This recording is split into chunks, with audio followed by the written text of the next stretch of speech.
الله ورسوله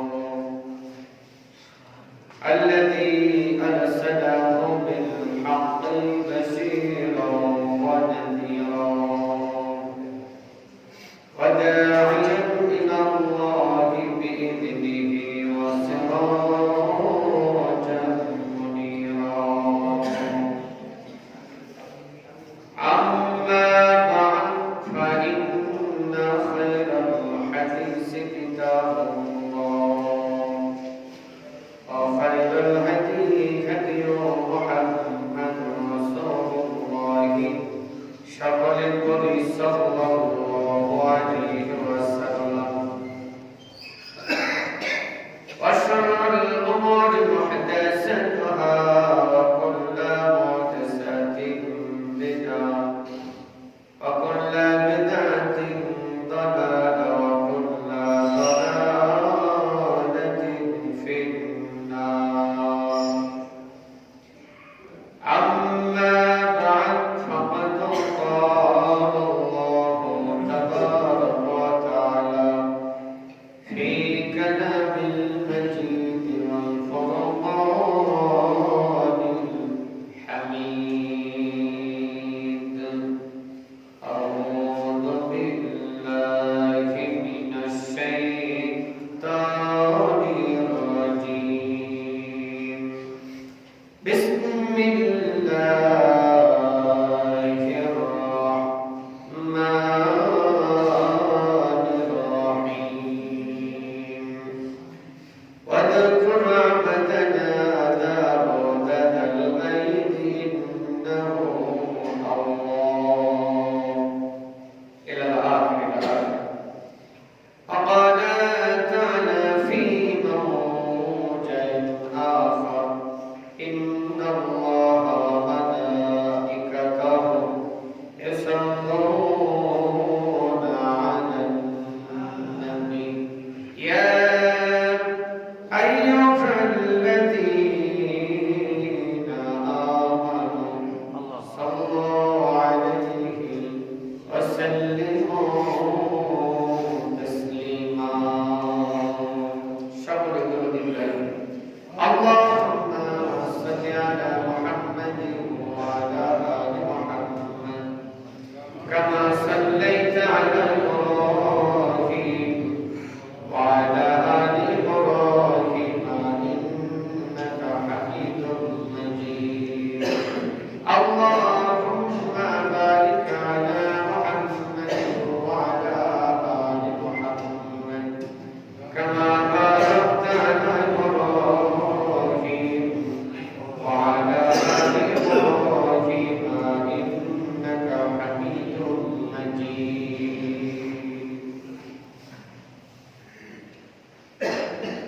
পৃথিবী আমার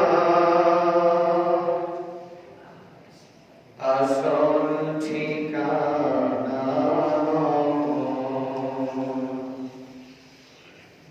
মরণের কি দিন মুছে দেবে সকল ঋণ পরিচয় পৃথিবী আমার আসল ঠিকানা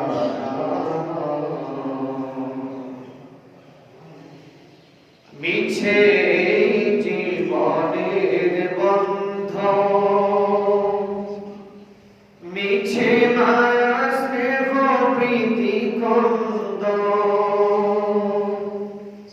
মিছে জীবনের বন্ধ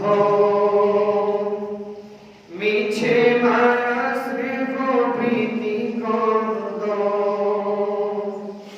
মিছে জীবনের রংধনু সাতর মিছে জয়ার পরাজয় পৃথিবী আমার আসল ঠিকানা মরণে কি দিন মুছে দেবে সকল চিরদিন পরিচয় পৃথিবী আমার আসল ঠিকানা। আলহামদুলিল্লাহ। হাযরাতুল মুআজ্জাজ মুহতারাম উপস্থিত পত্রালাকা বিদ্যার পরহেজগার সরকার মুরব্বী বন্ধু ভাইরা প্রতিকা চাষনা মানিকেরা পর্দার আড়ালে আমার মা এবং বোনেরা, আল্লাহ সুবহানাহু ওয়া তাআলার দরবারে শুকরিয়া আদায় করি যে আল্লাহ আমাদেরকে বিগত এক সপ্তাহ পর আবার আজকে সালাতুল জুমা আদায় করার জন্য মসজিদে আসার সুযোগ করে দিয়েছেন। সেই আল্লাহ সুবহানাহু ওয়া তাআলার দরবারে সিজদায় শুকর আদায় করি, সকলে সমস্যায় বলি আলহামদুলিল্লাহ। দরুদ সালাম বর্ষিত হোক বিশ্ব মানবতার তিলদূত আকায়ে নামদার তাজদারি মদিনা জনাব মুহাম্মদ রাসূলুল্লাহ সাল্লাল্লাহু আলাইহি সাল্লামের প্রতি সকলে বলি আল্লাহুম্মা সাল্লি আলাইহি আল্লাহুম্মা বারিক আলাইহি। উপস্থিত দিনী মুসলিম ভাতৃমণ্ডলী, আপনারা সকলেই কেমন আছেন? আলহামদুলিল্লাহ। আল্লাহ পাকের দরবারে আবার সিজদায় শুকর আদায় করি বলি আলহামদুলিল্লাহ। আমরা গত জুমায় আলোচনা করেছিলাম কোরআনে বর্ণিত 25 জন নবীর ভিতরে 17তম নবীর জীবনী দাউদ আলাইহিস সালামের জীবনের কিছু অংশ, তার শৈশবকাল নিয়ে আমরা আলোচনা করেছিলাম। ফালিল্লাহিল হামদ। তার কারণে পৃথিবীতে আল্লাহ যাকে মনোনীত করেন, আল্লাহ ছোট্ট কাল থেকেই তার মানসিকতা, চিন্তাধারা, সুধারণা দিয়ে পৃথিবীতে পাঠান করে। যেমন আমরা বুখারী মুসলিমে একটা হাদিস এসেছে, আল্লাহ রাসূল সাল্লাল্লাহু আলাইহি ওয়াসাল্লাম বলেছেন, আব্দুল্লাহ ইবনে মাসউদ রাদিয়াল্লাহু আনহু হাদিসটা বর্ণনা করেছেন যে আমার একটা আনসারী সাহাবী জানাজা শরীক হলাম, জানাজা সমাপ্ত হলো, কবরের পাশে গেলাম, তখন কবর খননের কাজ শেষ হয়নি। আল্লাহ রাসূল সাল্লাল্লাহু আলাইহি ওয়াসাল্লাম সেখানে বসলেন, আমরা তার চতুর্দিকে কবরে বসে পড়লাম। এমন ভাবে এত আদবের সাথে, এত সতর্কতার সাথে আমাদের আচরণ, বসার সিস্টেম দেখে মনে হচ্ছিল যে প্রত্যেকজনের মাথার উপরে একটা করে পাখি বসে আছে, মানে নাড়া দিলেই উড়ে যাবে, এমন একটা ভয়, ভীতি, আদব নিয়ে আমরা বসে আছি। কার সামনে? মুহাম্মদ সাল্লাল্লাহু আলাইহি সাল্লামের সামনে। আল্লাহ নবী সাল্লাল্লাহু আলাইহি সাল্লাম একটা কাঠের টুকরা হাতে নিলেন, গান দিয়ে মাটির উপরে অনেকবার রেখা টানছেন, আঁকাআঁকি করছেন, আর খুব আবেগের সাথে বলছেন যে তোমরা আল্লাহর কাছে কবরের আযাব থেকে নাজাত চাও, গজবের মৃত্যুর যন্ত্রণা থেকে নাজাত চাও, কবরের শাস্তি থেকে আল্লাহর কাছে ক্ষমা চাও। কেন? তার কারণ প্রত্যেকটা আদম সন্তানের ভাগ্যের লেখনী তার জীবনের শেষ প্রান্তে আল্লাহ ফিরিয়ে দিবেন। যার ভাগ্যে জান্নাত আছে তাকে জাহান্নাম, জান্নাত মুখী করবেন, যার ভাগ্যে জাহান্নাম আছে তাকে জাহান্নামে মুখী করে দিবেন। আল্লাহ সাল্লাল্লাহু আলাইহি সাল্লাম বলেন, এমন একজন ব্যক্তি দুনিয়াতে ভালো কাজ করতে করতে করতে করতে তার মাঝে আর জান্নাতের মাঝে এক বিঘা মুষ্টি হাত বাকি আছে, তারপরে মরবে জান্নাতে যাবে, সারা জীবন ভাগ্যের ভালো কাজ করেছে, কিন্তু তার ভাগ্যে লেখা আছে জাহান্নাম। কি লেখা আছে? আরেকটু জোরে বলুন, জাহান্নাম। আল্লাহ নবী বলেছেন ওই সময় মৃত্যুর আগে আল্লাহ তার তাকদীরকে উল্টিয়ে দেবে, উল্টিয়ে দেওয়ার পরে সে জাহান্নামের কাজ করবে, এমন মারাত্মক অন্যায় করবে, সমাজের লোক বলা করবে, আরে লোকটা সারা জীবন তো ভালোই করছে, কিন্তু মরার আগে এত বড় ভুল করবে কি করে? আল্লাহর কাছে না এই জোরে বলার আছে না? এটা আল্লাহর কথা। আল্লাহ বলেছেন মৃত্যুর আগে তার তাকদীর উল্টায়া দিবে, কারণ তার ভাগ্যে কি আছে? জাহান্নাম আছে। এই কারণে সে মৃত্যুর আগে বিশাল একটা বড় অন্যায় করবে।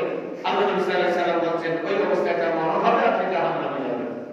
এরপর আরেকজন লোক আছে সারা জীবন খারাপ কাজ করবে, তার মাঝে আর জাহান্নামের মাঝে এক বিঘা মাত্র খালি থাকবে, মরলেই জাহান্নামে যাবে, কিন্তু লোকটার তাকদীরে আছে জান্নাত। কি আছে? আরেকটু জোরে বলেন, কি আছে? জান্নাত। তখন এই মানুষটা কি করবে? আল্লাহ রাসূল সাল্লাল্লাহু আলাইহি সাল্লাম বলেন আল্লাহ তার তাকদীরকে, ভাগ্যটাকে পরিবর্তন করে দিবেন, উল্টায়া দিবেন। লেখনের দিকে, তখন মৃত্যুর আগে মানুষটা এমন একটা ভালো কাম করবে, সমাজের মানুষ তার প্রতি সন্তুষ্ট হয়ে যাবে। সবাই বলবে লোকটা বিগত দিনে যা করেছে তাই করেছে, কিন্তু মরার আগে বিচার একটা কামের কাম করে দিয়েছে। এরকম লোক আমরা দেখতে পাই না? এর চেয়ে সবচাইতে সহজ উদাহরণ যদি আপনি দেখতে চান, সবচেয়ে ভালোভাবে যদি আপনি বুঝতে পারেন যে মরার আগ পর্যন্ত জান্নাতের কাম করে জাহান্নামে যাবে, এই মানুষটাকে যদি আপনি দেখতে চান, তার নাম হচ্ছে আব্দুল্লাহ বিন উবাই। তার নাম কি? আব্দুল্লাহ বিন উবাই।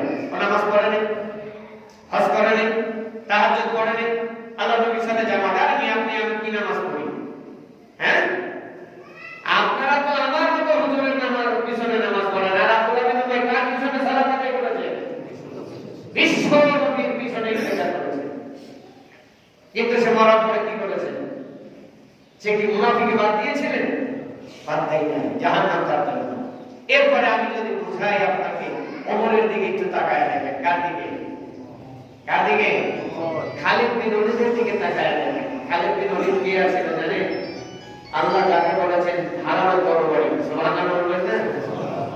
উহুদের যুদ্ধে মুসলমানরা পরাজয় করেছিলেন একমাত্র খালিদ বিন ওলীদের কি প্রচেষ্টায়, তার যুদ্ধের মহড়া, তার যুদ্ধের কৌশলের কারণে, খালিদ বিন ওলীদের কারণে মুসলমানেরা, যদিও মুসলমানেরা আল্লাহ রাসূল সাল্লাল্লাহু আলাইহি সাল্লামের আদেশকে অমান্য করার কারণে আল্লাহ গজব দিয়েছিলেন, কিন্তু প্রচেষ্টা ছিল কার?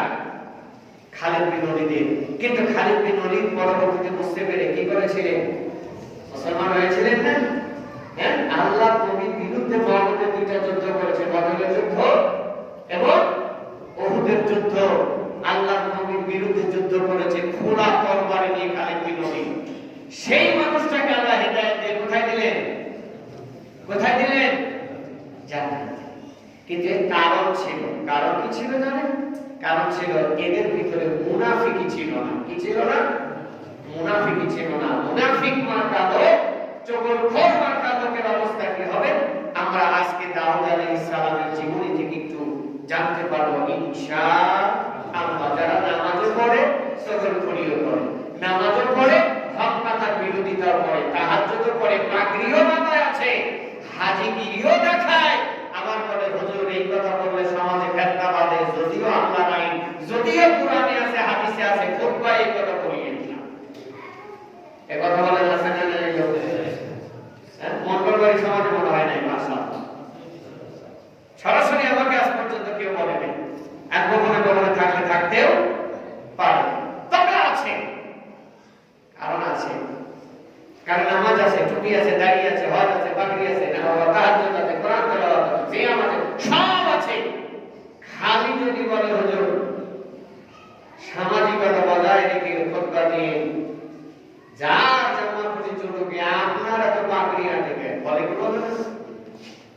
এই কয় নম্বর খারাপ একটু পরে শুনবেন ইনশাআল্লাহ। কারণ ওই নামাজ, ওই তাহাজ্জুদ, ওই হজ, ওই পাগড়ি ওকে কি করতে পারবে না? জাহান্নাম থেকে বাঁচাতে পারবে না। আপনি হক মানেন আর না মানেন, এই সমাজে হক প্রতিষ্ঠিত হোক আর না হোক, আপনার ঘনিষ্ঠ কণ্ঠের স্বর থাকবে হুজুর খুতবায় দাঁড়িয়ে কোরআন ও সুন্নাহর কথা বলবেন। কে বিরোধিতা করে আমি দেখব ইনশাআল্লাহ। কে বিরোধিতা করে, কোন মায়ের মাটা বিরোধিতা করে আমি এটা দেখে নেব ইনশাআল্লাহ।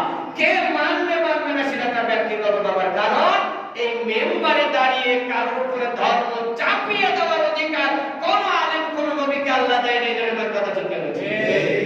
জীবনে কি কোন হুজুর এই মেম্বারে দাঁড়িয়ে বলছে এই আজকে থেকে তোমাকে কি করা লাগবে, মুখে পানি দিতেই হবে, বলছে কথা? আমরা নসিহত করি, আপনি না করলে এই কঠিন শাস্তির বিরোধিতা হবে। কি করবেন? ভাগীদারি হবেন। আমরা নসিহত করি, বাধ্য করি না, কারণ বাধ্যগত করার দায়িত্ব আল্লাহ আমাকে দেয়নি।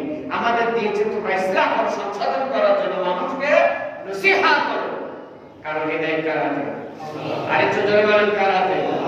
আর মসজিদ কমিটি যদি বলে সমাজ যেদিকে খুতবা যেন সেই দিকে চলে, ওর কপালে জান্নাত নাই, জান্নাত নাই। যদিও আল্লাহ বলেছেন হাদিসে কুদসিতে যারা মসজিদের সাথে মসজিদ আবাদ করবে বিচারের ময়দানে ওদের পার্সোনাল জান্নাতে আল্লাহ দান করবে। যারা মসজিদ দেখাশোনা করবে, মসজিদের দায়িত্বশীল হবে, যারা মসজিদের ভালো মন্দ দেখবে, এদের জন্য আল্লাহ আলাদা পুরস্কার রেখে দিয়ে দিয়েছে, কিন্তু সেই দায়িত্বশীল বান্দা, হ্যাঁ সেই দায়িত্বশীল কোন দায়িত্বশীল?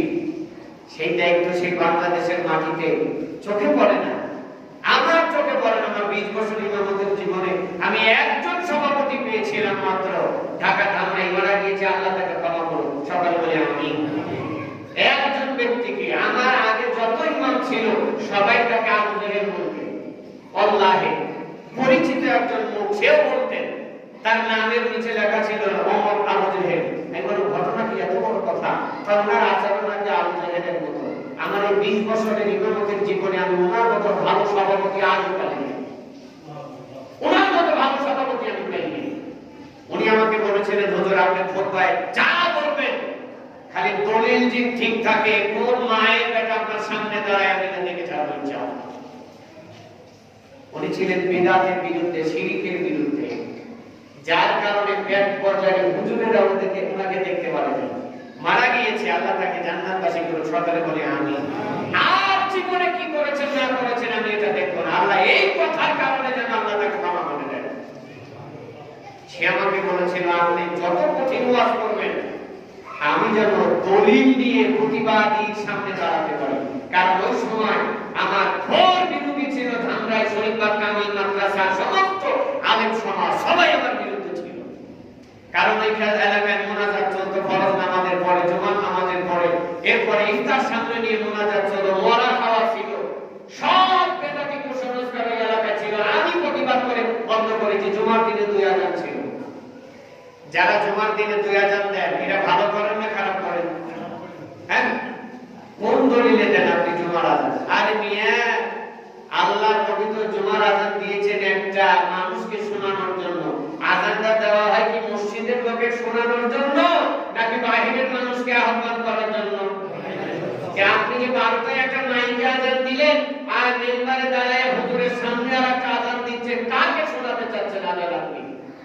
আপনি যদি উসমানের হাদিস মানতেই চান তাহলে আপনাকে 2টা আযানই মাইকে দিতে হবে। এই কথা বলা গেল ভাই, কারণ যদি আপনি এইটা মনে করেন যে না প্রথম আযান দিলে মানুষ প্রথম আযান শুনে কি করবে, তারা প্রস্তুতি গ্রহণ করবে, আর দ্বিতীয় আযান শুনে তারা মসজিদে আসবে, তাহলে যদিও বেদাত হয় তাহলে আমি মনে করি উমর যেমন তারাবির নামাজ জামাতের তাইটা চালু করেছে এটা, আর উসমানের ওই আযান 2 আযানই মাইকে দিলে ওই একই কাজ হবে, একই রকমের মানে আমল হবে। কিন্তু আপনি মেম্বারের দাঁড়ায় কোন বাপের দলিলে মেম্বারের সামনে দাঁড়ায় আযান দেওয়াচ্ছেন? কোন বাপের দলিলে আপনি 1 আযান মাইকে দিচ্ছেন আর আরেক আযান হুজুরের সামনে দেওয়াচ্ছেন? এটা আকাশের নিচে জমিনের উপরে কোন একটা ক্ষমতা আছে একটা দলিল দেয়? আপনি 2 আযান দিলে 2 আযানে 10,000 যদি দেয় তবুও মাইকে দিতে হবে। এই কথা বলতে গেলে কারণ আযান হলো এলান করা মানুষকে মসজিদের দিকে নিয়ে আসা। মসজিদে যারা আসছে বেটা তাদেরকে আযান শোনানোর কথা বলেছে, ওরা তো শুনবে সামনে ইকামত। এই কথা বলতে গেলে ওরা তো ইকামত শোনার জন্য প্রস্তুত আছে, জামাতে দাঁড়ানোর জন্য। যে তারা মসজিদে তো চলেই এসেছে, তাদের আবার আযান শোনাতে হবে না? ওরা তো হাইয়া আলাস সালাহ শুনে মসজিদে এসেছে, আবার তাদের হাইয়া আলাস সালাতে কি বোঝাচ্ছ তুমি? কোথায় নিয়ে যেতে চাচ্ছ? এইসব ভণ্ডামি, এইসব ফালতু কাজকর্ম করবে, বিচারের ময়দানে আল্লাহর সামনে ঠিকানা যাবে না। যেরকম কথা ঠিক লেগেছে, কারণ সুন্নাত পদ্ধতিতেই জীবন চালালে তবেই সফলতা, ব্যর্থতা নেই। আর যত বড়ই তুমি সামাজিকতা আমার ব্যর্থতা আছে, সফলতা নাই। যেরকম কথা ঠিক লেগেছে। আল্লাহ আমাদের হেফাজত করুন, সকলে বলি আমিন। আমার ভাইরা, এই পৃথিবীর বুকে বলেছিলাম গত সপ্তাহে, যত শক্তিধর নবী আল্লাহ যত নবী পাঠিয়েছেন তার ভিতরে রাজত্ব দিয়ে শক্তিধর থেকে শুরু করে দৈহিক শারীরিক সবচেয়ে পাওয়ারফুল নবী ছিলেন নাম কি? দাউদ আলাইহিস সালাম। নাম কি ছিল বলেন? দাউদ আলাইহিস সালাম। এই দাউদের কথা আল্লাহ জানিয়েছেন আমাদেরকে। কাদেরকে? আমাদেরকে। আমাদের নবীকে ডাক দিয়ে আল্লাহ বলেন বিসমিল্লাহির রহমানির রহিম ওয়াযকুর আবদানা দাউদ যাল আইদি ইন্নাহু আওয়াব। আল্লাহ বলেন নবী স্মরণ করেন আমার প্রিয় বান্দা দাউদের কথা। সুবহানাল্লাহ। এ ভাই, এক নবীর প্রশংসা যখন আল্লাহ অন্য নবীর কাছে করে, সেই ব্যক্তিটা কত ভালো হতে পারে।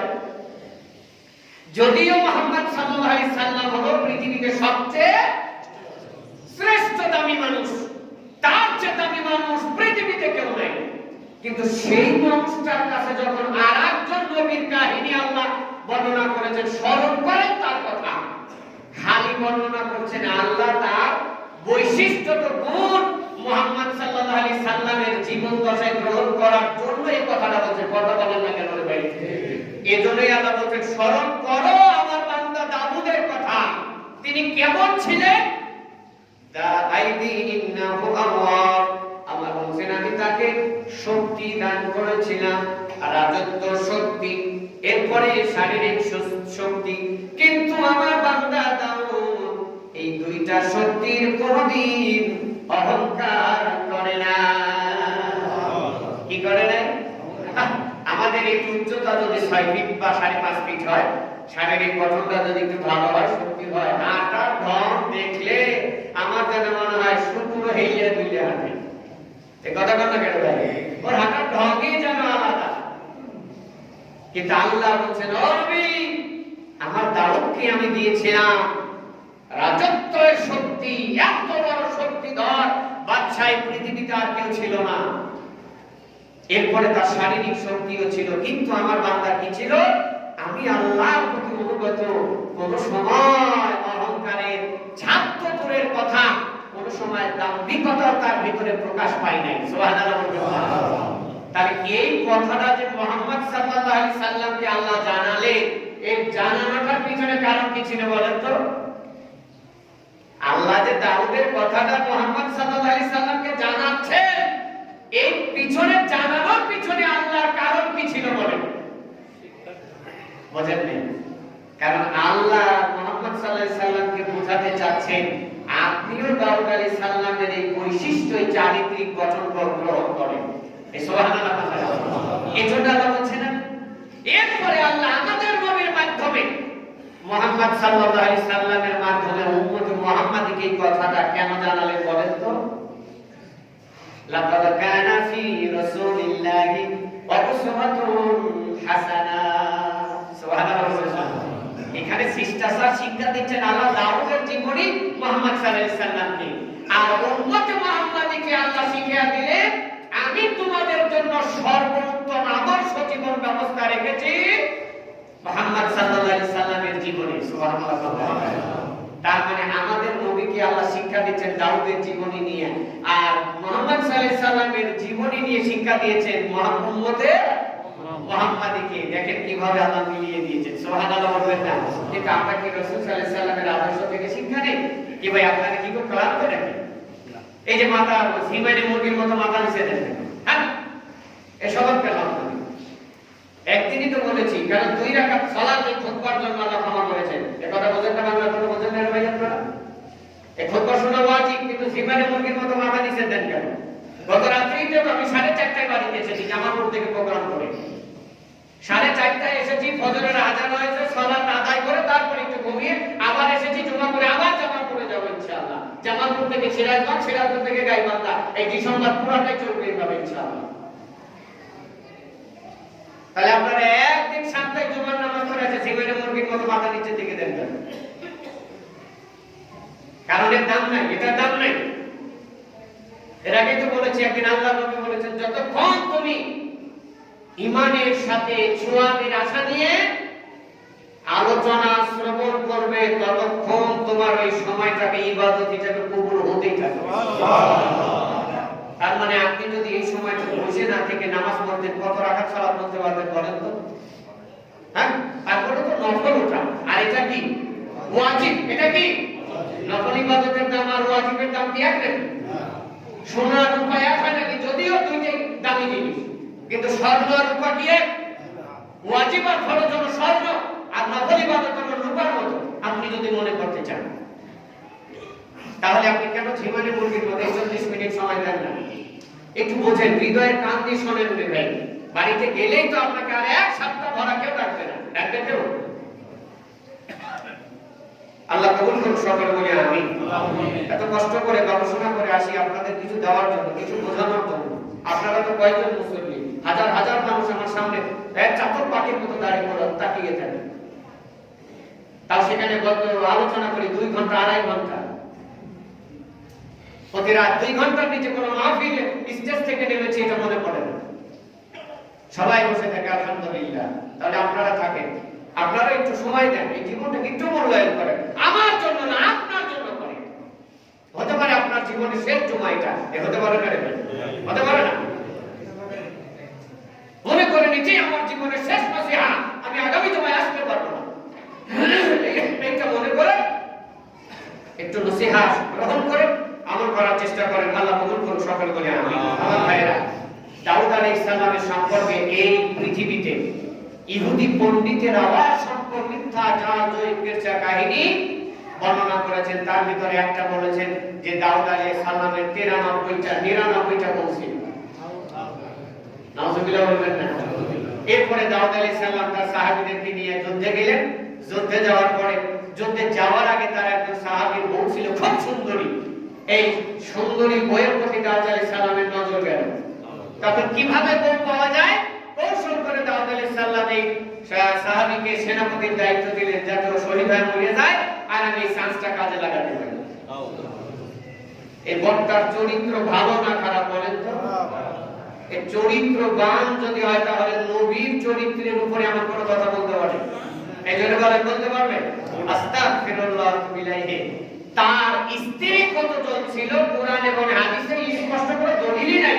যেমন আমরা গত আলোচনা করেছি ইব্রাহিম আলাইহিস সালামের স্ত্রী কয়জন ছিলেন? 3জন ছিলেন। বড় প্রথম স্ত্রীর নাম কি ছিলেন? মা সাহারা। নাম কি? সাহারা। দ্বিতীয় স্ত্রীর নাম কি ছিলেন? হাজেরা। সাহারার দাস মুক্ত করে দিলেন হাজেরাকে। এই মা সাহারা আর হাজেরার মৃত্যুর পরে আল্লাহ নবী সাল্লাল্লাহু আলাইহি সাল্লাম কিনানে থাকা অবস্থায় আরব বংশীয় একটা মেয়েকে বিবাহ করেছিলেন, যার নাম ছিল কান্তুরা। মনে আছে না বলছিলাম না? নাম কি ছিল? কান্তুরা। এই কান্তুরার গর্ভে আল্লাহ সুবহানাহু ওয়া তাআলা ইব্রাহিম আলাইহিস সালামকে 6টা পুত্র সন্তান দান করেছিলেন। তার ভিতরে বড় ছেলের নাম ছিল মাদিয়ান, শুআয়ব আলাইহিস সালামের জাতি। কিন্তু দাউদ আলাইহিস সালামের স্ত্রী কতজন ছিল স্পষ্ট ভাবে কোনো মুহাদ্দিসগণ বলতে পারে নাই। তবে তার সন্তান সংখ্যা বলেছেন যে দাউদ আলাইহিস সালামের সন্তান ছিল 19 জন। সুবহানাল্লাহ। 19 জনের ভিতরে পাওয়া কোন সন্তান ছিলেন নাম কি? সুলাইমান। নাম কি? সুলাইমান আলাইহিস সালাম। এই সুলাইমানের নিয়ে বাংলাদেশের বাড়িতে ছোটকালে আমরা কত মিথ্যা কাহিনী শুনেছি আর আনন্দ করেছি, আবেগ হয়েছে। হাদিস পড়ে দেখি না ওই হুজুরের ওয়াজ আর সুলাইমানের জীবনের সাথে সরিষার দানা পরিমাণ মিল নাই। যেটা নাউজুবিল্লাহ।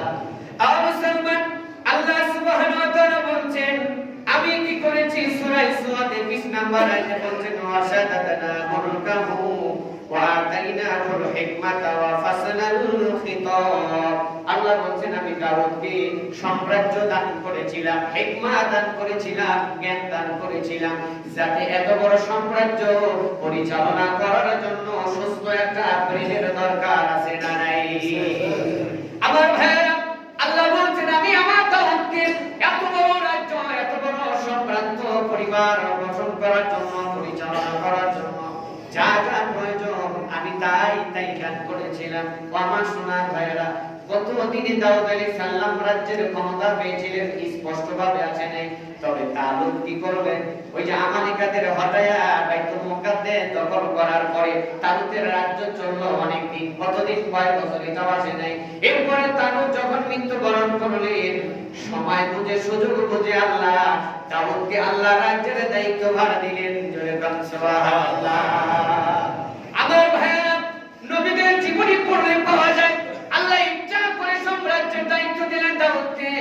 আর ওইদিকে আল্লাহ ফেরাউনকে ডুবায় মারলেন। আর বললেন ফেরাউন ডুবায় মারলেন, কিন্তু রাজ্য শূন্য থাকলো। আল্লাহ মুসাকে আদেশ দিলেন না মুসা যাও, আবার সমুদ্র পার হয়ে ফেরাউনের রাজত্ব দখল করে তুমি কি করো? রাজ্য পরিচালনা করো। এই কথা আল্লাহ বলেছিলেন নাকি? আল্লাহ কি বলেছিলেন? বলে নাই। রাজ্য পড়ে আছে, থাক, যা মনে চায় সেই রাজ্য পরিচালনা করবে, তোমার দায়িত্ব তুমি করো, তাই করো। আমার ভাইরা, আল্লাহর নবী বলছেন, আল্লাহ বলেছেন দাউদকে যখন আল্লাহ রাজ্যের দায়িত্ব দিলেন, শুধু দায়িত্ব দিলেন না, আল্লাহ দাউদকে কয়েকটা এক্সাম্পল দিলেন, হিকমত দিলেন, নিদর্শন দান করলেন। তার ভিতরে একটা দিলেন, আল্লাহ দাউদকে সমস্ত পাহাড়গুলি আল্লাহ দাউদ আলাইহিস সালামের অনুগত করে দিয়েছিলেন। জোরে বলুন সুবহানাল্লাহ। এই কথাটা আল্লাহ কোরআনে সুন্দর করে বলেন সূরা সওয়াদের 26 নম্বর আয়াতে। আল্লাহ বলেন, ইয়া দাউদা ইন্না জাআলনাকা খলিফাতান ফিল আরদি ফাহকুম বাইনানা বাইনান নাসি বিল হক। আল্লাহ বলেন, হে দাউদ, আমরা তোমাকে পৃথিবীর খলিফা করেছি, আমি তোমাকে রাজ্য দান করেছি, তোমাকে ক্ষমতা দিয়েছি, তুমি যেন এই ক্ষমতা পাওয়ার পরে অহংকার দেখাও না, গৌরব করিও না, তুমি সর্ব অবস্থায় আমি আল্লাহর অনুগত থাইকো। জোরে বলুন সুবহানাল্লাহ। ও সোনার ভাইরা, আল্লাহ নবী বলছেন, আল্লাহ পৃথিবীর যত নবী রাসূল এসেছেন, আল্লাহর ওলিরা এসেছেন, কারণ নবী বাদেও আল্লাহর ওলি ছিল। জোরে বলুন ঠিক না ঠিক? তার ভিতরে একজন লোকমান হাকিম নাম কি? আরেকটু জোরে বলেন নাম কি? দাউদের জীবনে আরেকজন নবী ছিলেন, যার নাম ছিল তালুত। বলেছি না কত আগে, আল্লাহ একে তো নবুয়ত দান করে নাই, কিন্তু হিকমত দান করেছিলেন, নবীদের মতো পাওয়ার দিয়েছিলেন। নবীরা আল্লাহর কাছে চাইলে দুটি হাত বাড়ালে যেমন আল্লাহ ফিরাতেন না, এই রকমের কিছু কিছু গুণগামী বান্দা ছিলেন। যেমন আদম আলাইহিস সালামের সন্তান ছিলেন কয়েকজন, ইয়াকুস, ইয়ারব, নাসর, রবল, উজ্জা, এরকম আছে না নাই? নূহ আলাইহিস সালামের উম্মতেরা ছিল, এরাও নবী পর্যায়ে আল্লাহর ওলি ছিল। কিন্তু বর্তমানে বাংলাদেশে দেওয়ান বাগির মতো শয়তানের মতো ওলি কিন্তু না। বাংলাদেশে যারা নিজেকে ওলি দাবি করে, এলেও আল্লাহর ওলি নয়, এরা হলো ওলি ও শয়তান। জনগণ কথা ঠিক না ঠিক? এরা কার ওলি? বইসে বইসে খায়, ভুড়ি বানাইছে ১৪ মাসের মতো পোয়াল। গত কিছুদিন আগে দেখলাম আমেরিকার এক মেয়ের ৯টা বাচ্চা হয়েছে। কয়টা বাচ্চা হয়েছে দেখছেন না আপনারা ইউটিউবে ভিডিওতে? ৯টা না 11টা, এইরকমই। যাই হোক, এই ৯টা 11টা বাচ্চা যদি কোনো মেয়ের পেটে থাকে, তার পেটে সিস্টেম কেমন হবে? কিন্তু এই দেওয়ান বাঘ, কুতুব বাঘ, খাজা বাঘ, যত বাঘ আছে, হ্যাঁ, সাতক্ষীরার জঙ্গলের বাঘ আছে বাংলাদেশে, আস্তানা এসে বাঘ আসছে। এদের ব্যাগ দেখে মনে হয় আল্লাহ পারলে মনে হয় 39টা বাচ্চা বের হবে। এরা নাকি আল্লাহর ওলি। এদের কাছে মানুষ নাচ নিয়ামত যায়, হাদিয়া নিয়ে যায় জান্নাতের আশায়। এদের চেয়ে বড় ছাগল দুনিয়াতে আর কেউ নেই, যারা এদের কাছে জান্নাতের আশায় যায়। নিয়ে জান্নাতের আশা যদি করতে চাও, তাহলে কিছু পরিশ্রম করা লাগবে। যেরকম কথা ঠিক নেমেছে। আল্লাহর ওলি যে প্রকৃত আল্লাহর ওলি, ও কোনদিন তোমার সামনে এসে বলবে না তুমি আমার কাছে আসো, আমি তোমাকে জান্নাতের পথ দেখাবো। এই কথাটা না কেন ভাই? কারণ যে আল্লাহর ওলি, সে সর্ব অবস্থায় আল্লাহর কাছে ক্ষমা চাইবে। উসমান যখন কবরের পাশে দাঁড়িয়েছিলেন, উসমানের চাইতে বড় আল্লাহর ওলি নাকি এই বেটাটা? বলেন তো। হ্যাঁ, আরে জান্নাতের সার্টিফিকেট আল্লাহ যাকে দুনিয়ায় দান করেছে, সেই আল্লাহর ওলি কবরের পাশে দাঁড়ায় হাওমাও করে কাঁদছে যে আমার কবরে কি অবস্থা হবে, কবরে আমি কি জবাব দিব। আর এদের অবস্থা দেখলে আস্তাগফিরুল্লাহ ওয়া বিলাইহি। আল্লাহ হেফাজত করুন, সকলে বলি আমিন। আমার ভাইয়েরা, দাউদ আলাইহিস সালামকে আল্লাহ হিকমত দান করলেন, রাজত্ব দান করলেন। মুসা আলাইহিস সালামকে রাজত্ব পরিচালনা করার জন্য লাঠি দান করেছিলেন। কি দান করেছিলেন? লাঠি দান করেছিলেন। এরপরে বগলতলায় একটা আলোর ঝলকানি দিয়েছিলেন। সুবহানাল্লাহ বলবেন। বগলতলায় হাত দিয়ে বের করে যেন মনে হয় টর্চ লাইট বের হচ্ছে, 1000 পাওয়ারের টর্চ লাইট।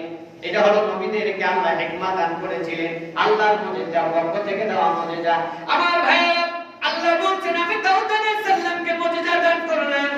যেই কথাটা আল্লাহ সূরা আম্বিয়ার 80 নম্বর আয়াতে বলেছেন, বিসমিল্লাহির রাহমানির রাহিম, ওয়া আল্লামনাহু সাবআতা লিউসিল লাকুম লিতুহসিনাকুম মিন বাসিকুম ফাহাল আনতুম শাকিরুন। আল্লাহ বলেন আমি আমার দাউদকে বল্লম তৈরি করার জন্য, অস্ত্র তৈরি করার জন্য লোহাকে তার অনুগত করে দিলাম। সুবহানাল্লাহ বলতে পারে। হ্যাঁ, এত পাওয়ারফুল আগুন দিলেও কিন্তু লোহা জ্বলতে চায় না। আর দাউদ আলাইহিস সালাম লোহাটা হাতে নিয়ে আল্লাহর আদেশে নরম হয়ে যাও বললেই লোহা পানি হয়ে গলে দিত। এটা কি আল্লাহর মুজিজা না? এর কিঞ্চিত পরিমাণ কোন কেরামতি যদি দেওয়ান বাগ দেখাতে পারত, আমার মনে হয় বাংলাদেশে বহু ফ্যাক্টরির মালিক তার সমস্ত ইন্ডাস্ট্রি এই দেওয়ান বাগের নামে শয়তানের নামে লিখে দিত। এই কথা কেন গেলে ভাই? এর কিঞ্চিত পরিমাণ কোন নিদর্শন বা কোন কাজ কর্ম যদি দেখাতে পারত, আমার ভাইরা শুধু তাই না, আল্লাহ কোরআনে বলেছেন আম্বিয়া সূরাতুল আম্বিয়ার 105 নম্বর আয়াতে আল্লাহ বলেছেন ওয়ালাকাদ কাতাবনা ফিস জাবুরি মিন বা'দি যিকরি আন্নাল আরদা বারিতুহা ইবাদিয়াস সালিহুন। আমি আমার দাউদকে আর একটা জিনিস দান করলাম, যে কিতাবটার নাম হলো জাবুর। জোরে বলেন কি? আরেকটু জোরে বলেন কি? সবচেয়ে শ্রেষ্ঠ কিতাব কয়টা? তাওরাত, জাবুর, ইনজিল। আগে দিয়েছেন কাকে? মুসা আলাইহিস সালামকে কি দিয়েছেন? তাওরাত দান করেছিলেন। এবার দ্বিতীয় সিরিয়ালে দাউদকে কি দিলেন? জাবুর দান করেছিলেন, দান করতেছেন, দান করলেন। এরপরে তৃতীয় নম্বরে আল্লাহ ইনজিল কাকে দান করবেন? ঈসা আলাইহিস সালামকে। সর্বশেষ নোটিশ জারি করবেন কার মাধ্যমে? মুহাম্মদ সাল্লাল্লাহু আলাইহি সাল্লামের মাধ্যমে, যেটা আমাদের আদর্শ হিসাবে সামনে অপেক্ষা করছে। জোরে বলেন সুবহানাল্লাহ। আমার ভাইয়েরা, আল্লাহ বলছেন আমি আমার দাউদকে জাবুর দান করলাম এবং বললাম দাউদ তুমি এর বিনিময় আমার বান্দাদের উপরে আমি আল্লাহর আনুগত্য শিখাও। সুবহানাল্লাহ বলবেন। কারণ ওই সময় দাউদ আলাইহিস সালামের যত উম্মত ছিল সমস্ত উম্মতই ছিল মুসলমান। কারণ নতুন করে কোন ধর্ম তাদের উপরে চাপিয়ে দেওয়ার কোনো দরকার ছিল না। সুবহানাল্লাহ বলবেন। কারণ যে ইমানদারদের উপরে, যে আহলে মাদিয়ানের উপরে দাউদকে আল্লাহ পাঠিয়েছিলেন তারা তো অলরেডি মুসলমানই আছেন। সুবহানাল্লাহ বলবেন। এইজন্য আল্লাহ বললেন নবী আমার এই বান্দাদের উপরে তুমি এখন কি করো? দাওয়াতি কার্যক্রম চালাও। এই যে আপনাদের যে নসিহত করি, এই যে আপনারা যে মসজিদে এসেছেন, ইহুদি না হিন্দু খ্রিস্টান বৌদ্ধ না আপনারা মুসলিম? আরেকটু জোরে বলেন। এখন আপনাদের নসিহত করার দরকার আছে না নাই? আপনাদের ঈমানদার তো ওই যে টেম্পার ছাড়া অস্ত্রের তরবারি। কথা বল না করে ভাই। টেম্পার ছাড়া অস্ত্রের লোহা চেনেন না আপনারা? দুই একদিন কামনা করে বাড়িতে ফেলায় রাখেন, দেখবেন মরিচা ধইরা ওকে খুঁজেই পাওয়া যাবে না। এরকম টেম্পার ছাড়া ঈমানদার আপনারা। এই কারণে প্রতি মুহূর্তে আপনাদের এই অস্ত্রকে ধার দিতে হয়। আর টেম্পার ওয়ালা ঈমান যদি হতো, লোহা হলে প্যাক কুরবানিতে গরু জবাই করে অস্ত্র ধার দিয়া একটু নারকেল তেল দিয়ে আবার এক বছর পর বার করে ঝকঝক ঝকঝক করতে। এই কথা বল না কেন ভাই? এর নাম হলো টেম্পার। ওই রকম প্রকৃত ঈমানদার যারা, তারা এক সপ্তাহে ওয়াজ শুনে আগামী সপ্তাহে আসবে, তাদের টেম্পার থেকে যাবে। আর টেম্পার ছাড়া লোহার অস্ত্র দ্বারা মসজিদ থেকে বের হলে শয়তান মরিচিকা ফেলে। কথা বল না কেন ভাই? এই কারণে জুমার নামাজে জুমার খুতবায় এত ওয়াজ শোনার পরেও বাহিরে যায় বিড়ি খাওয়া এখনো বন্ধ হয়নি। এই কথা বল না কেন ভাই? হ্যাঁ, বাহিরে যায় এখনো জর্দা খাওয়া বন্ধ হয় নাই, বাহিরে গিয়ে এখনো পরের গীবত করা বন্ধ হয় নাই। এগুলি হলো টেম্পার ছাড়া লোহার অস্ত্র। তার কারণে আগুনের কাছে, কামারের কাছে থাকলেই তো চকচক করে, বাহিরে গেলেই ওর টেম্পার শেষ। আপনারা কি এই টেম্পার ছাড়াই অস্ত্র থাকবেন নাকি টেম্পার বাড়ানোর দরকার আছে? এই জন্য বলেন আল্লাহ কবুল করুন, সবাই বলে আমিন। আমার ভাইয়েরা, আল্লাহ বলছেন বিসমিল্লাহির রহমানির রহিম ওয়ালাকাদ আতাইনা দাউদা মিন্না ফাসলা। আমি আমার দাউদকে দান করলাম কিতাব, এবং শুধু কিতাব দিলাম না, তাকে হিকমাও দান করলাম, রাজত্বের ক্ষমতা দান করলাম। আমার দাউদ রাজত্ব পরিচালনা করলো। পরিচালনা করতে গিয়ে কত বছর বয়সে তার সন্তান হয়েছে, ছেলে হয়েছে, আল্লাহ এগুলা বলে নাই, কিসা করে তুলে ধরার হয়তো প্রয়োজন মনে করে নাই। আমার ভাইয়েরা, আল্লাহর নবী বলছেন দাউদের জীবন পরিচালনা করতে গিয়ে একদিন একটা পরিস্থিতির সম্মুখীন হয়ে গেলেন। একদিন সকালবেলা একজন লোক এসে দাউদ আলাইহিস সালামের কাছে অভিযোগ করলেন। লোকটা হলো কৃষক। লোকটা কি? গম এবং জব আবাদ করতে। এই মানুষটা এসে বলছেন, ও আল্লাহর নবী বাদশা দাউদ, আমার গমগুলি, আমার জবগুলি অমর ব্যক্তির সমস্ত ছাগল পাল রাত্রিতে ছুটে এসে সমস্ত গম আর জব খেয়ে ফেলে জমিটাকে একেবারে ফসল শূন্য করেছে। জোরে কান ইন্নালিল্লাহ। আমি এর বিচার চাই। দাউদ আলাইহিস সালামের অনেক হিকমত ছিলেন, এরপরেও মাঝে মাঝে বিচারের ফয়সালা করতে অনেক জ্ঞানীরাও ভুল করেছেন। জোরে কান সুবহানাল্লাহ। এই ভুল কিন্তু তারা ইচ্ছা করে করায় নাই। কে করিয়েছেন? আরেকটু জোরে বলেন, কে করিয়েছেন? ও সোনার ভাইরা, আমার কলিজার টুকরা মা বোনেরা, আল্লাহ ভালো মানুষকে ভুল করায়া সারা পৃথিবীর সমস্ত মানুষকে শিক্ষা দেন তোমার জীবনেও এইরকম ভুল হতে পারে। জোরে কান ঠিক না? দাউদ আলাইহিস সালামের কাছে যখন অভিযোগ করলো, দাউদ আমার ঘরে ফসল নষ্ট করে দিয়েছে অমুকের ছাগল, তাকে ডেকে নিয়ে আসা হলো। বলা হলো, সত্যি কি তোমার ছাগলের পাল এই ব্যক্তিটা ফসল খেয়ে ফেলেছে নাকি? বলে, জি হুজুর, আমার ছাগল আমি আটকিয়ে রেখেছিলাম, কেমনে যে রাত্রিতে ছুটে গেল আমি জানি না, সমস্ত ফসল নষ্ট করেছে।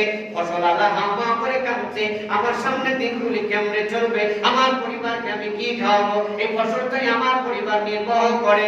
আমার ভাইরা, আল্লাহ বলছেন, নবী গো আপনি জানায় দেন উম্মতে মুহাম্মাদীকে দাউদ তার হিকমত দ্বারা ফয়সালা করে দিলেন। বকরির মালিককে বললেন, বকরির মালিক, এর ভরা ফসল যখন তোমার ছাগলকে ফেলেছে, এর বিচারের ফয়সালা করো। তোমার সমস্ত ছাগলগুলি এই ক্ষেত আলাকে আমি দিয়ে দিলাম। কি করলাম? দিয়ে দিলাম।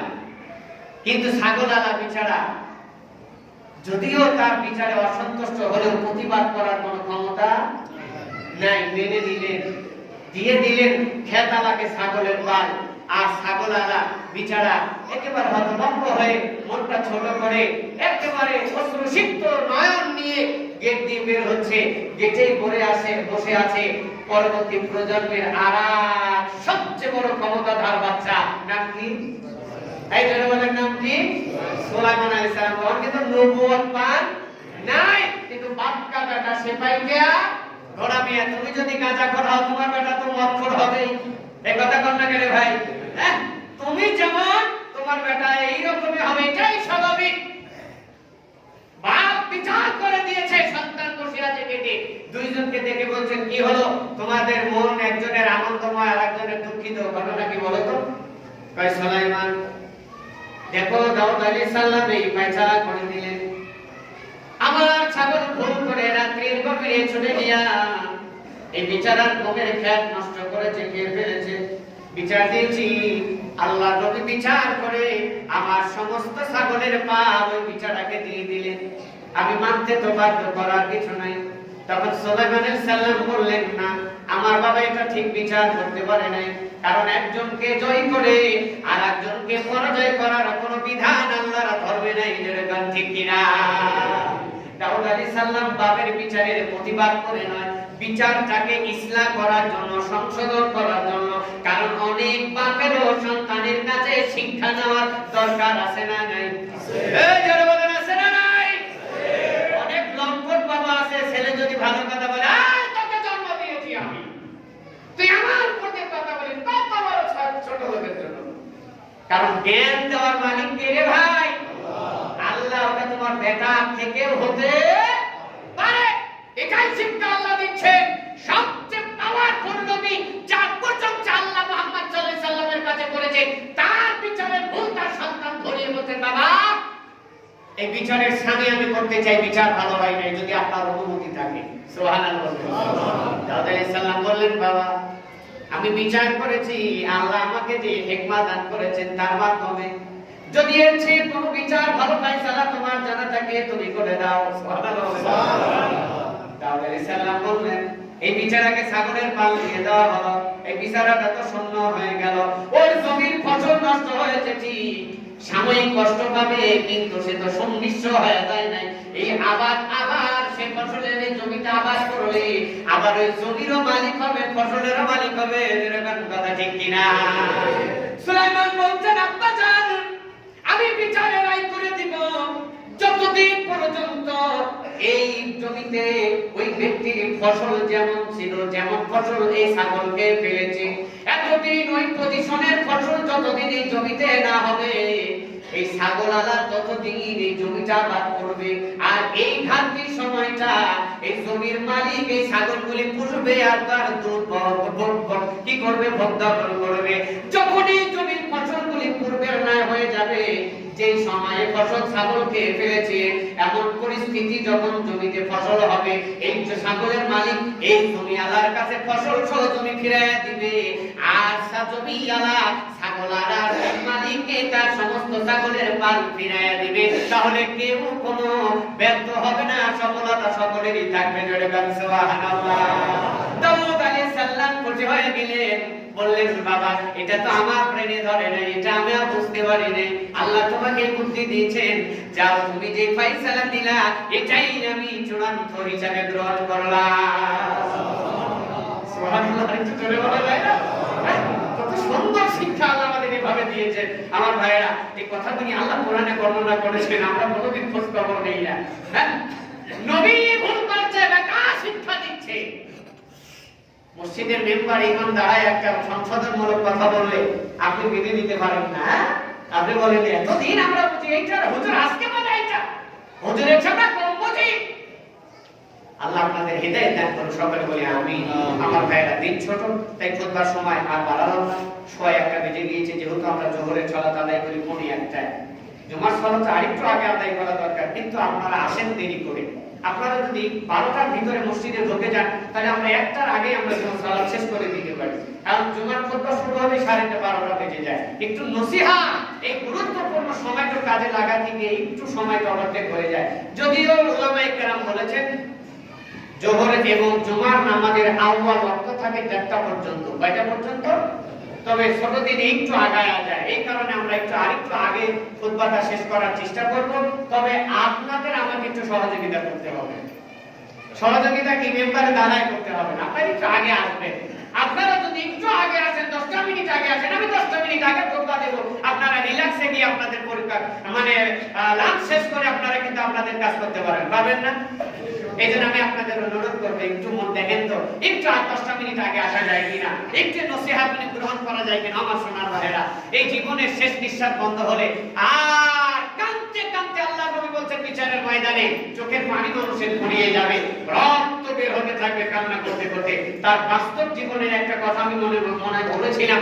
আমি 2003 সালে রমজান মাসে সিয়াম অবস্থায় আমি আমার পাবনা থেকে নারায়ণগঞ্জে কোন একটা উদ্দেশ্যে এসেছিলাম। আমার পুকুর বাসা ছিল, আমি ছোটকালে বাসে উঠতে পারতাম না, এখনো মাঝে মাঝে মাথা ঘুরে বমি বমি ভাব হয়। আর ছোটকালে বাস দেখলেই আমার বমি হতো, বাসের একটা দুর্গন্ধ আমার নাকে আসলে অবস্থা খারাপ। বাসে উঠলে আমি বমি করতে করতে একবার রমজান মাসে সিয়াম রেখে আমি উঠলাম। যখন আমার বাসটা সায়দাবাদ পার হয়ে গেল, পার হয়ে নারায়ণগঞ্জে ঢুকবে, বমি হতে হতে আর পেটে কিছু নাই, বমি হবে তখন আর পেটে নাই কিছু নাই, কি বের হবে, ডাইরেক্ট রক্ত বের হওয়া শুরু হলো। এটা আমার জীবনে 2003 সালের ঘটনা। চাপা চাপা রক্ত বমি বের হওয়া শুরু হয়ে গেল। আমি তো খুব ইমোশনাল হয়ে গিয়েছিলাম, না জানি কি হয়ে গেল, ভিতরে নাড়ি চাড়ি ছিঁড়ে গেল কিনা। যাই হোক, আমি 3 দিন আমার পুকুর বাসায় নারায়ণগঞ্জ ছিলাম, কোনো কিছু খেতে পারিনি। আমার এই গলার কণ্ঠনালী একেবারে বমির স্পিরিটে ছিঁড়ে ছুটে গিয়েছিল, ভিতরে চাল খালবা করে গেছে, যার কারণে রক্ত বের হয়েছিল। আমার সোনার ভাই, এটা দুনিয়ার কথা। আল্লাহ নবী বলেন কিয়ামতের মাঠে কঠিন শাস্তির ভয়ে মানুষ কাঁদবে, কাঁদতে কাঁদতে চোখের পানি গড়িয়ে যাবে, চোখ দিয়ে তখন রক্ত বের হতে থাকবে, তবুও আল্লাহ তার দিকে করুণার দৃষ্টি দিবে না। আল্লাহর এক অনুপরিমাণ মায়া তার প্রতি লাগবে না যে ওর চোখ দিয়ে পানি বের হওয়ার পরিবর্তে রক্ত বের হচ্ছে, ক্ষমা করি না। আল্লাহ বলবেন দুনিয়াতে তোমাকে আমি সময় সুযোগ দিয়েছিলাম, বুঝো নাই, আজকে আমার করুণার কোনো সুযোগ। তাই একটু বুঝেন আমার ভাইয়েরা, আমার মায়েরা, একটু বোঝার চিন্তা করেন। যুবকেরা কত সময় অপচয় করি, এই সময়টা একটু কাজে লাগানোর চেষ্টা করি। মাত্র 50-60 বছরের জীবন রে ভাই, 70 বছরের জীবন শেষ হলে এমন একটা লং টাইম জীবন শুরু হবে, যে জীবনে শুরু আছে শেষ নাই। আল্লাহ বলেছেন আমরা সবাই বুঝি, যাতে মাথা তারে ঠিক, মুখে স্বীকার করি, অন্তরে বিশ্বাস করি না, যার কারণে শয়তান আমাদের ওই পথে প্রতীক হওয়া থেকে বিরত রাখে। জোরে কথা ঠিক না বেশি? আল্লাহ তুমি বড় দয়াবান, তুমি বড় মেহেরবান। আল্লাহ তোমার অসীম দয়ার আশাদারি হয়ে আল্লাহ তোমার কাছে ফরিয়াদ জানাই। আল্লাহ তুমি আমাদের সকলকে পরকালীন মুক্তি চিন্তা চেতনা করার তৌফিক দান করো। আমিন। ইবাদাল্লাহ রাহিমাহুল্লাহ। ইন্নাল্লাহ